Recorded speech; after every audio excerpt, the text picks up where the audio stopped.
We're snorting cap rates and shooting up cash flow here at Deal Junkies.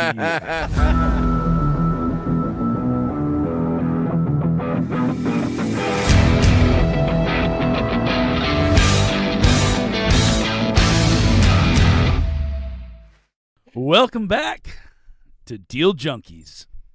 We are back in the studio with Trevor, GPT, Michael P. Nuss. It's D Nuss. Oh, D Nuss? Right, David? David. Oh, I thought it was A. I skip traced him because your ID thing. Oh, yeah. And I was like, is this Mike? Because you had lost a lot of weight since that photo. Yeah, a lot. So I was like, to be honest, I didn't want to send the photo because I was like, if this isn't Mike, I feel like I'm insulting. Yeah.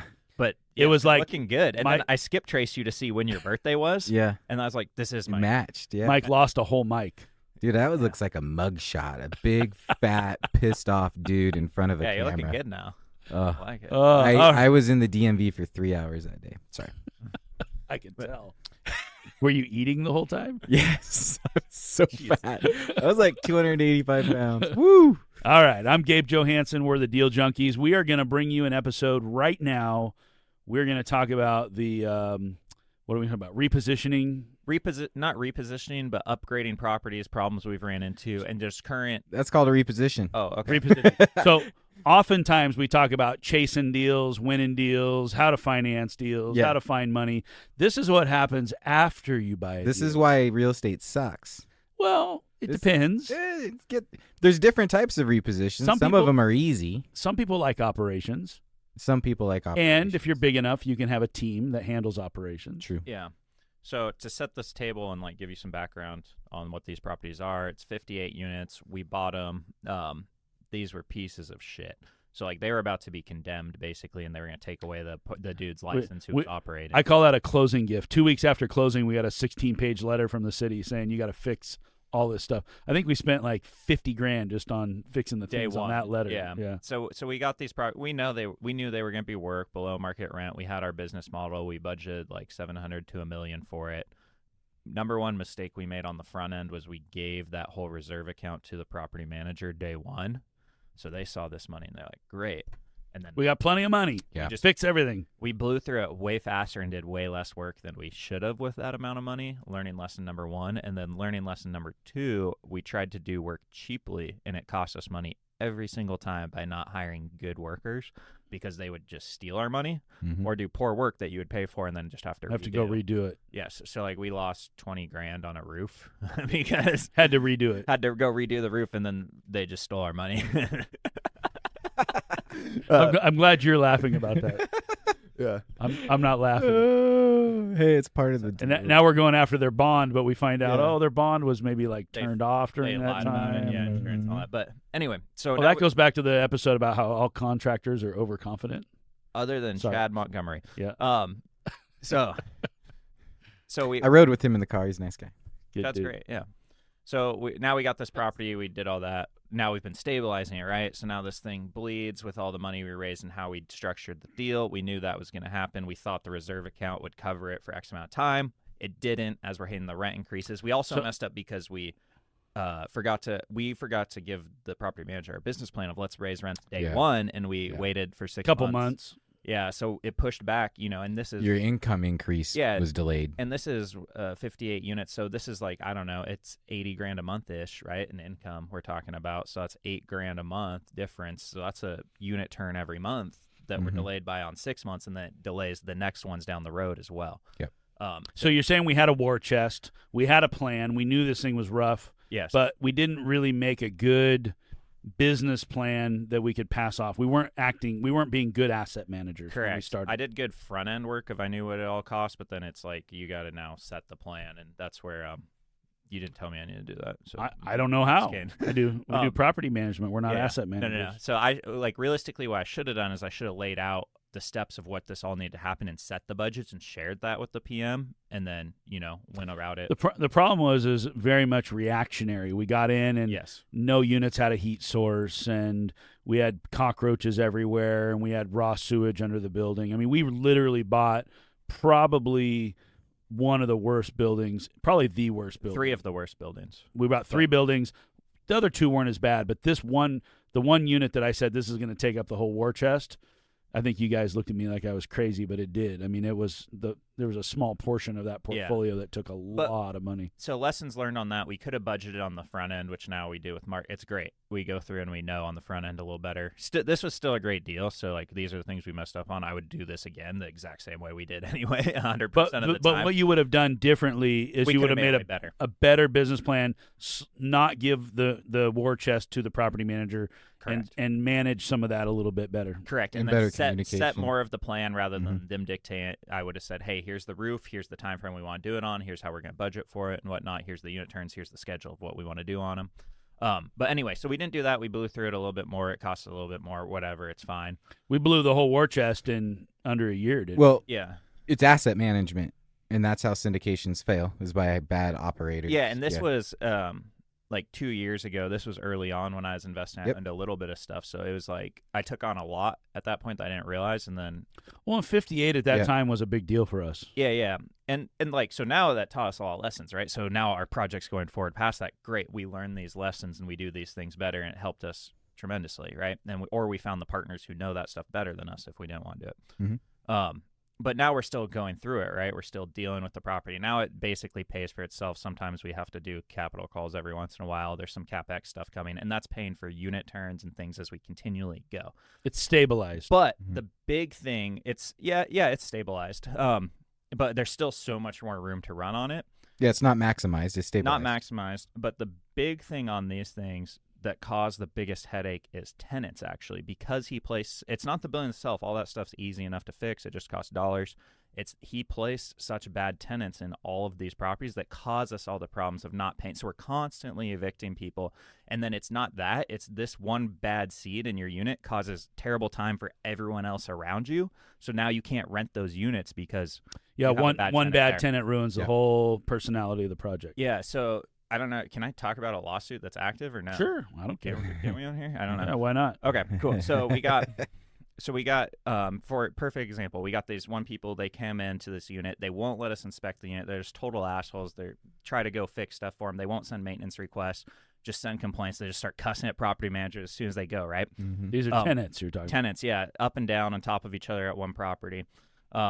One eventually moves out. They're gaslighters. We try to do cash for keys, do all this stuff. They go get one of the free tenant attorneys, and then they try to start suing us. Tenant advocacy attorneys. Yeah, and they start suing us, and they don't let us go fix. We're trying to make this place better for them to live and everyone to live at. They start suing us. Suing us for condition of the property that we inherited. That they never even sent in a maintenance request for. Yep. Not one. Yep. This is how I got on the cover of Willamette Week. Mike's heard this story. So they get so then we tender it to insurance because we're like, okay, whatever. Which I learned, maybe I want to talk to you about this now because we're still dealing with it. It's been like a year.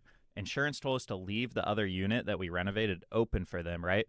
8 months we're dealing with them to try to get them to move this other unit so we go turn this other unit that they're in. And then they agreed to it, and then the last day they're like, no, we don't want to do that anymore. And we left it open for 8 months, and now they're below the unit that's turned in. We can't fill that unit above them because we can't go in and fix their stuff, and they're letting cockroaches go to the unit above them and all this stuff. And this it's a nightmare. Yes, it's a night. That's this is probably the worst tenant story we've had. And how do you solve this? Because what do we do now? Because now we have the shitty attorney that is the insurance attorney, and their goal is to draw it out as long as possible. The mistake we made going in, I think they both sued us for $50,000 each, and we offered them $5,000 and just go away. And they came back at $15,000. Should have paid it. We should have just paid it. Yeah. I don't know. That sets precedent that we're just going to pay. I mean, we're going to lose way more than $15,000. Yeah. Yeah. At the end of the day, you just need to get stabilized. How you get there doesn't matter. Yeah, but that just seems so wrong to just be like, yeah, we'll just give. You don't run business for the fucking principle of things. You run business to be profitable. No, yeah, I know, but I think you become unprofitable because now it's like, hey, these guys will just pay us $15,000 to leave, and now we can't afford to pay everyone $15,000. Well, it depends on how where you're at in the process. We only had 2 tenants that had to go, and one of them did go. One of them did. Anything, one of them left. Yeah. So, and honestly, the other tenants, they appreciate. God, they spent $15,000 to kick those fuckers out of here. Wow, our landlord's awesome. Yeah, I think you have to really preserve, the enjoyable quietness of a You're property. providing housing. And these people might not be throwing parties or whatever, but when you've got rat and cockroach infestations that's getting into the rest of the property, and they live in squalor, where it's just, a lot of this is housekeeping stuff that you can't really get rid of the cockroaches because you got to get rid of them and all their stuff first. Really you want to just pay those people to leave. That'd be my advice. Yeah. Okay. So what do we do now at this point? Because now it's just letting the attorneys play it out. Like we're supposed to have the deposition, go to court, and do all that, but the attorney is just because they just want to send emails, not get it done, get paid more. So I think we should have. The alternative was we should have brought in our own attorneys, been more aggressive and hard nosed on it, rather than having these. It doesn't matter. Once attorneys are involved, it's going to go into slow motion because there's not. You got to get a lot of billable hours in there first before we close that case. So they got to make their money. And so nothing moves fast and efficient. I have good attorneys, and we could have gone to them, and they know they would go, Gabe likes to solve problems before we go to that level, so they'll just ask me, how big of a check do you want to write? And at that stage in the game, we said we would write a check for $5,000, and they came back at 15. Now we have partners, and the partner sat down and said, we're not going to do it. But if it were just my property by myself, I would have written the check for $15,000. And then I would have never had to deal with this. Just having this conversation isn't even worth $10,000 to me. Yeah, it's a waste of my time. It pisses me off. It's a learning lesson. You just lost I still don't like it. brain power. Yeah, I don't think that's the solution still to that. And that's why we didn't do it, and that's why we went the other way. So we end up with an attorney that was given to us by our insurance company because our insurance is covering it. Okay. And if we lose money, they're going to pay it. The insurance company is going to end up writing a check for $50,000 or $100,000 or whatever it is. The tenant's still only going to get 15. Yeah. So the other part that I don't understand is I kept calling the insurance company being, this costs you more to do what you're doing right now than settle it for the amount they want. And they won't, they just pass me on to someone else, and then they send more billable hours, and then they don't try to solve. They got to get it their makes policy, no sense. their premiums up. They got to have facts to back up their hikes on your insurance.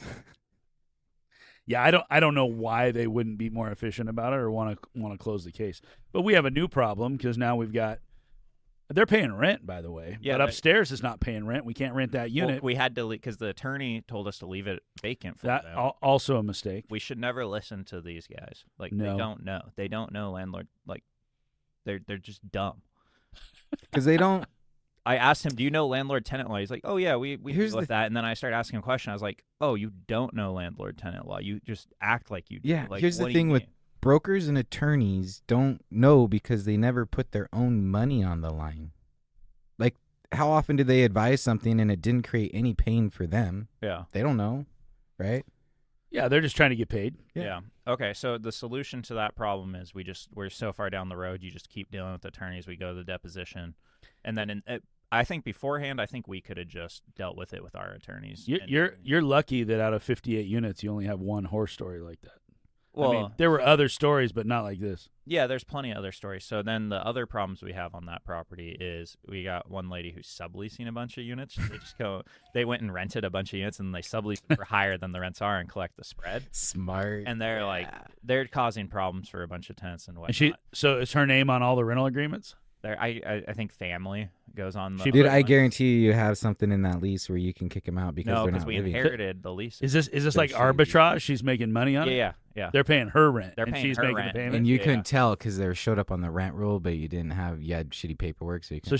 Well, I mean, it's what are we gonna do? We're gonna buy the deal either way. That's not something we could probably figure out. We could have maybe. But. One thing I'll say this deal brought to light is we're not afraid of buying the shittiest deal in town, but one thing we didn't think about is getting sued for the sins of our seller, right? Yeah. And that is risk. It's real risk. That's exactly what the risk is. Well, so going back to the master leasers with all the units, that's where you identify it and you create an estoppel letter that gives you a little bit more power. On the front end, Yeah, on the front end. Sure.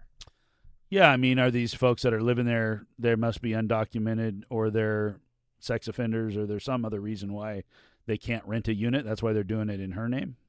I don't know exactly, but the hard part is the PM feels like if we get those people out, then the property is better? Much nicer to live at. They cause less problems. It's a better community for everyone. So like that's the goal. So they're bad tenants? They're bad tenants also, is my understanding. Oh. So the scenario what you have is you have some, like, presumably an investor went to your seller, leased a bunch of units, and then subleased them.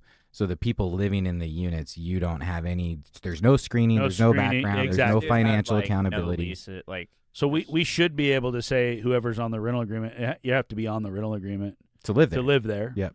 But we inherited rental agreements, and right. you can't force a tenant to sign a new rental agreement. Right. So then this also brings up another issue, is you have to do your due diligence, and you have to look at all the rental agreements for that property and decide whether you have a problem or not. We don't have time for that. We don't sit and get in the weeds. We're buying the deal either way. So this is not to scare people who are listening. Like, this is pretty rigorous. I'm scared. You evaluate the risk, right? And so in the first thing you said is you're still happy about the deal. You'd still do it the exact same way. Why?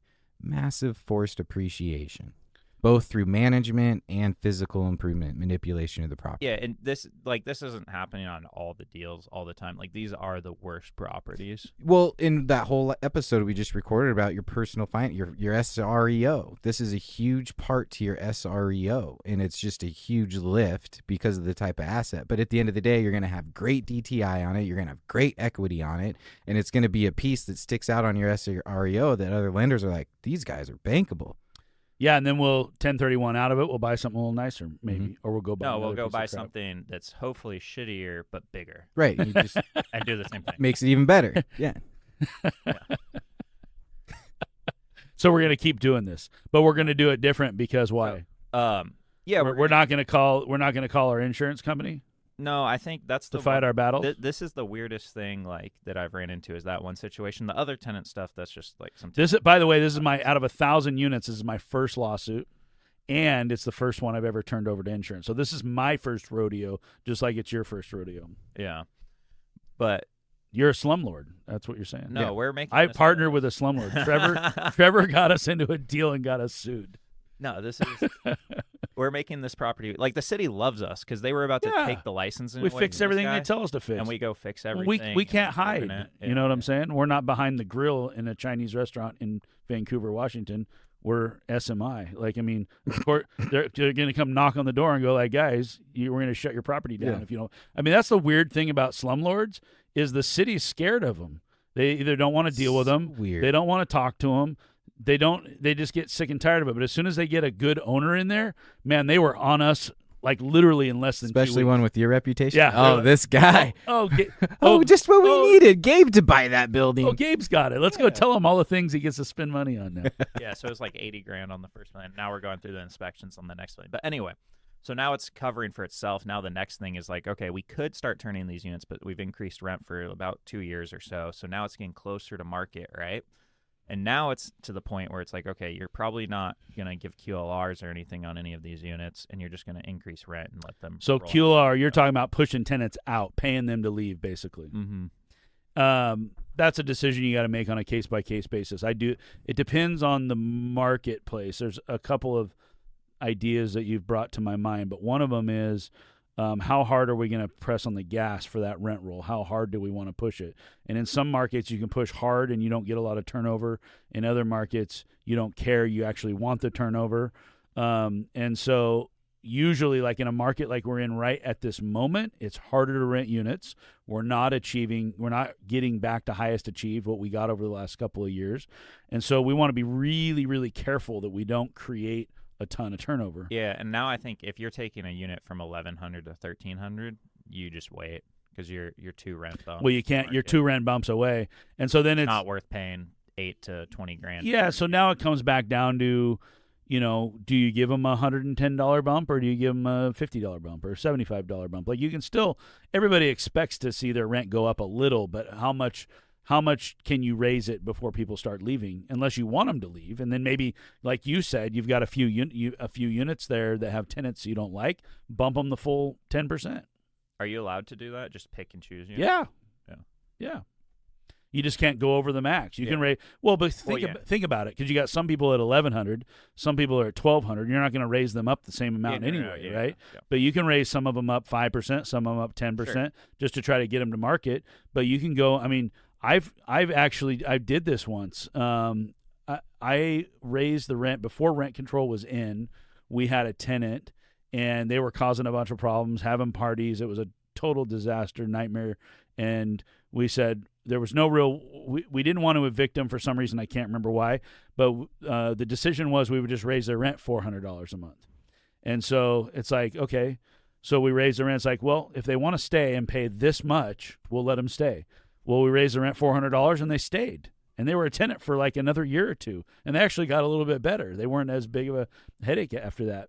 But, eventually they leave because they can go find a rent for something lower. And that's one of the risks you run at being at market rate, is that somebody down the street's going to have a special, or somebody's going to lower their rent a little bit. And now if you're at market, you're at more risk for turnover. And so you take that 58 unit project, and let's say we got half of them at market and half of them that are still 30% below market. The first ones that are going to leave are the ones that are at market. Mm-hmm. The people below market are going to stay longer. So in a 58 unit project at market rates, you might see 25% of the people churn every year, right?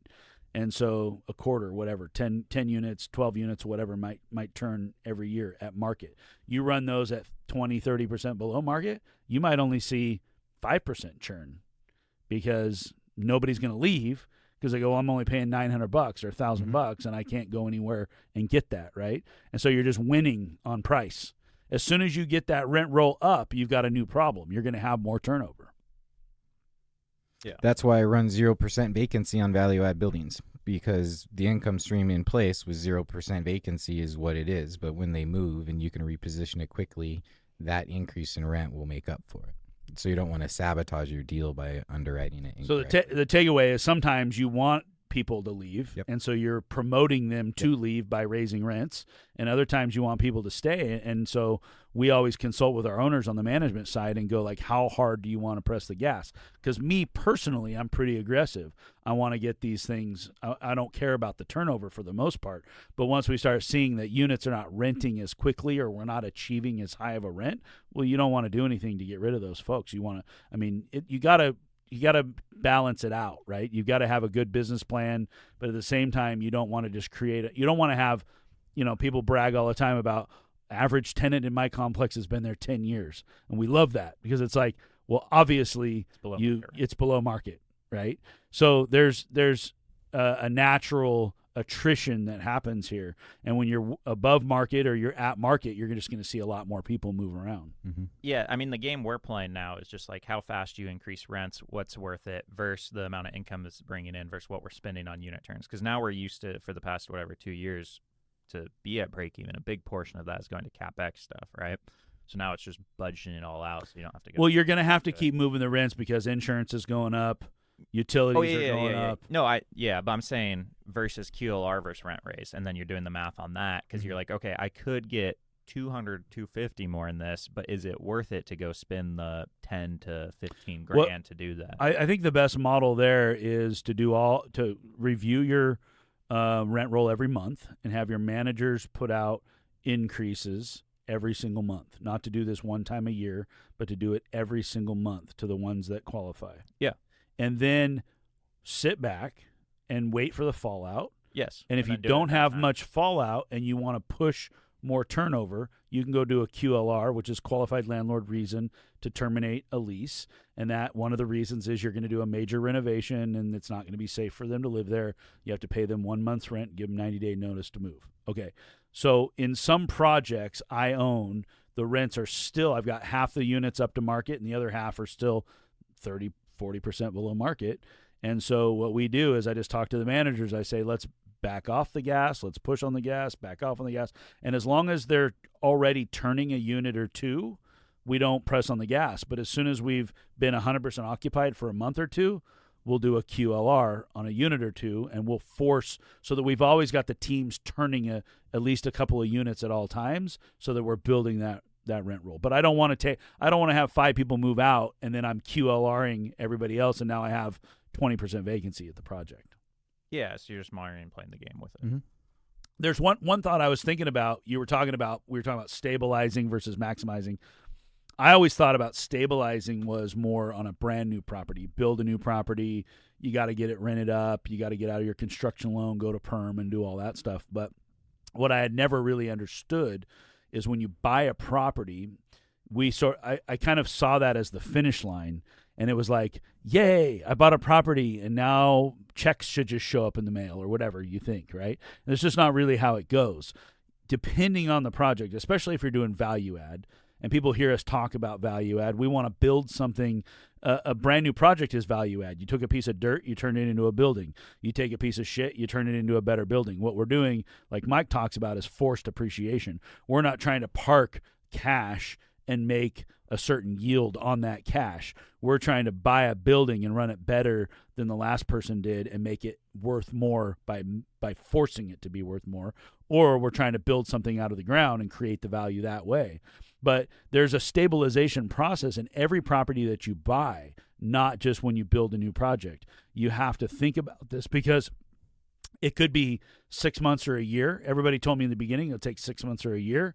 I've had projects that takes 2, 3, 4 years before they're truly stabilized, and where we got the property actually cash flowing enough to take care of itself. That's my definition of stabilization, instead of like, oh my God, we've got to fix this problem and I have to write a check for it out of my own bank account. Like, once you get the property to sort of take care of itself, you may not be printing cash yet, but in that first, let's say 1 to 3 year period, you're implementing your business plan. You're trying to force that value in. And like you're saying, on these 58 units, even if we didn't have to do major CapEx, what we're really doing is we're building a rent roll. We're rebuilding a rent roll, right? And that's the value of our property. And so to rebuild that rent roll, it's harder than it sounds, because you've got tenants that got to go, you got tenants that got to come, you got tenants that you want to stay, but you want them to pay more, but you don't want them to charge so much that they leave. So you're trying to, like, especially when you buy a piece of shit, like, how do you just get rid of the bad tenants and keep the good ones? That's a really, really hard thing to balance. On our 10, so we bought a 10 unit, and I think we've turned through every single tenant that they placed on it. 7 of them. You've done 7 of them.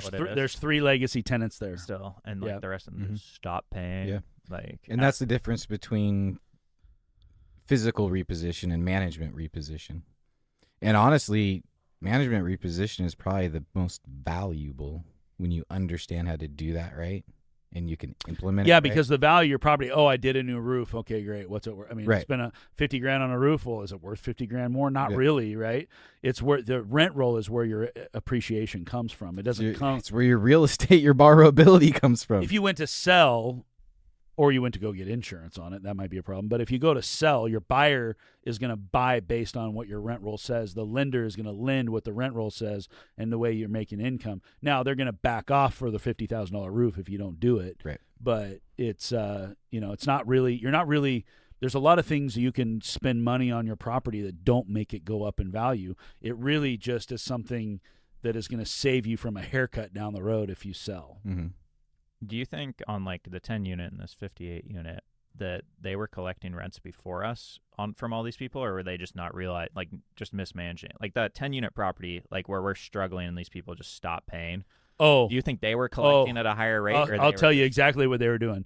They were letting them pay any time of the month that they wanted to pay. They were making side deals. They were telling them pay half the rent, make payments on the other half. They were keeping a side ledger. They were taking past due rents out of their security deposit. This is what happens in self-management, and I think why most people should not manage properties themselves is when you don't have that layer of property management between you and the tenant, you're a human being, and you just start, it'll run you to the grave. Yeah. And now you have no ability to evict for a financial reason, because you can't provide the documents the way the state requires in order to complete the eviction process. Yeah, and you've made a bunch of side deals with a bunch of tenants that you shouldn't have put in there in the first place. It starts with screening, and people get mad at us because we'll go through 5 or 10 applicants before we put a tenant in. We're going, damn it, just rent the unit. We want this thing to start generating income.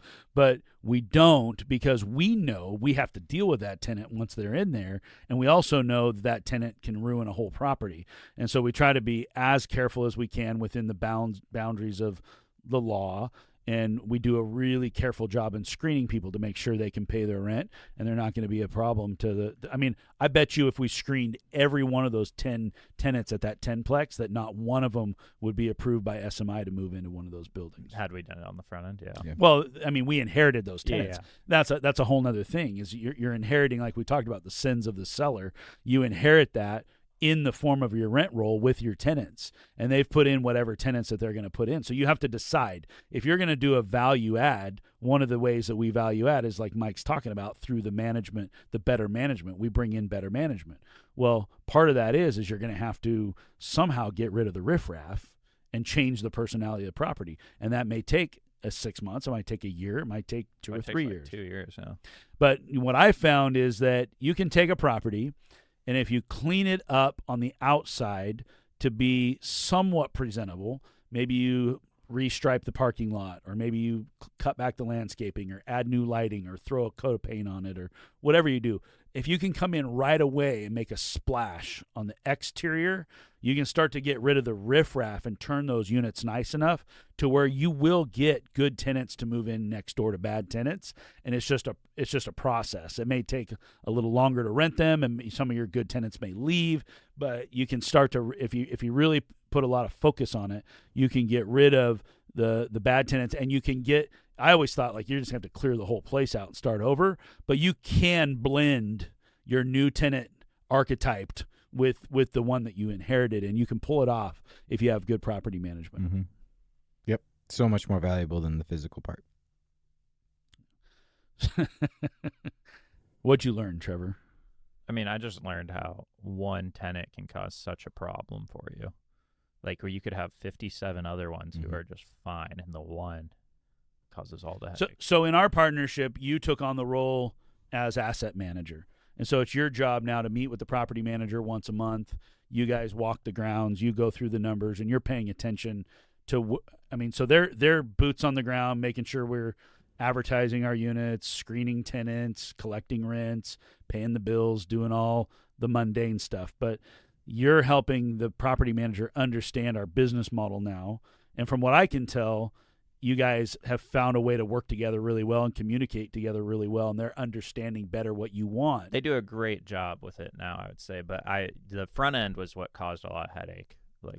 Well, think about these folks that you just turned the keys over to. They don't own a 58-unit complex. They are property managers. It's like Mike was saying about attorneys or anybody else, right? Like, you can't think that they're going to be sophisticated enough to understand your business model. Financials. You have to be the visionary. You have to be the person that implements your business plan and decides when it's time to do one thing and when it's not. The problem is you run into a bunch of problems you didn't see coming. So you did your due diligence. We did our due diligence. We walked all those properties. We had an inspector come out. By the way, all the things that cost us hundreds of thousands of dollars did not show up on the inspection report. There might have been a little asterisk somewhere that said, call a contractor about this. So that's one of the changes that we've made, is oftentimes now we just bring a contractor with us because I don't really need to know if the water heaters are strapped or not. Yeah. Mike's falling asleep. I am. I got to go. He just wants to go tee off. Mike's a golfer. Whew. Last tournament of the year. All right, so we know how to reposition now. The advice is, well, I think the takeaway of this lesson is that property management and asset management are two different things. So when you buy a property, even if you hire a property manager, which we recommend, you still need to learn how to be a good asset manager. And there are books about this and ways to. You want to be paying attention to the numbers, and you want to have a business plan, and you want to help your property managers execute your business plan. Is that true? Yeah, that sounds all right. Let's let Mike go. All right. Thanks for listening to Deal Junkies. Mike's going to go play golf. Follow us, share us, like us, love us, tell your mom about us. Go watch Facebook shorts of Dane farting on Trevor in our small little podcast studio.